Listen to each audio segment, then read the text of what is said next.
Bu iyilik seferberliğine destek veren bağışçılarımız, katkı sunan tüm kurum ve kuruluşlarımıza, emeği geçen herkese şükranlarımızı sunuyoruz. Çok değerli bir yardım konvoyunu bir kez daha yola çıkaracağız.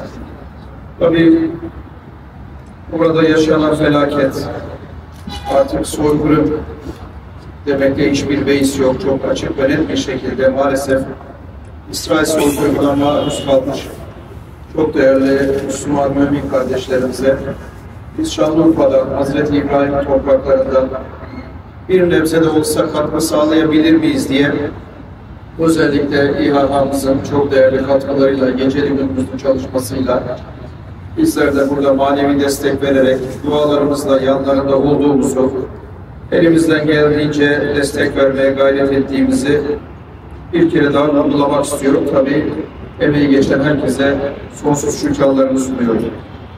Bu soykırımı unutmamak, unutturmamak adına bu tip yapılan faaliyetleri biz çok önemsiyoruz. Tabii ki zorlu bir süreç. Şimdi buradan tırlar hareket edecek.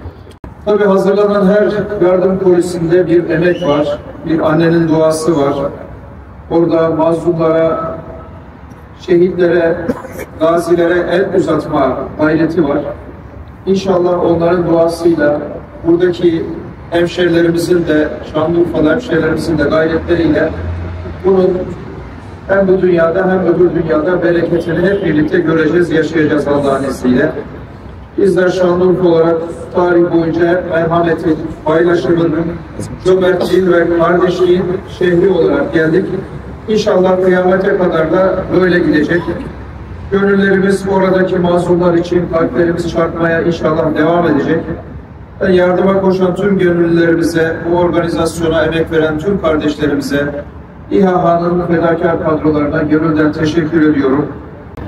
Çok kıymetli hazırım, siyasi partilerin, sivil toplum kuruluşlarımızın değerli temsilcileri, ben de böyle anlamlı bir uğurlama töreninde bulunmaktan ve elimizden bu yardımın kutsal topraklara ve mazlumlara, oradaki adeta soykırıma maruz bırakılan uluslararası hukukun da artık tescil edildiği bir insanlık dramının, lanetlediğimiz bir durumun mazlumu olan insanlara, Müslüman kardeşlerimize yardım eli uzatan bu önemli girişimin çok anlamlı olduğunu ve Peygamberler şehrinden uğurladığımız yardımların hem maddi hem manevi olarak büyük anlam taşıdığını ifade etmek istiyorum. Bu tırlarımızda değerli kardeşlerimiz, sayın valim, sayın büyüklerim, bu tırlarımızın birinde tamamen konserve. Diğer 3 tırımızda da helva, reçel, gofret, kek gibi aç tüket dediğimiz Gazze şartlarında hızlı tüketilebilen, çünkü şartlar onu gerektiriyor. Bu malzemelerimiz bu tırlarda vardır. Piyasa değeri yaklaşık 4 milyonun biraz üstünde bir yardım çalışmasıdır. Siyasi partilerimiz olsun, herkesin emeği var. Huzurlarınızda herkese teşekkür ediyorum. Bir teşekkür de gece gündüz bu tırları Esselatu vesselamu ala seyyidina Muhammedin ve ala alihi ve sahbihi ecmaîn. Ey yüceler yücesi Rabbül Alemin!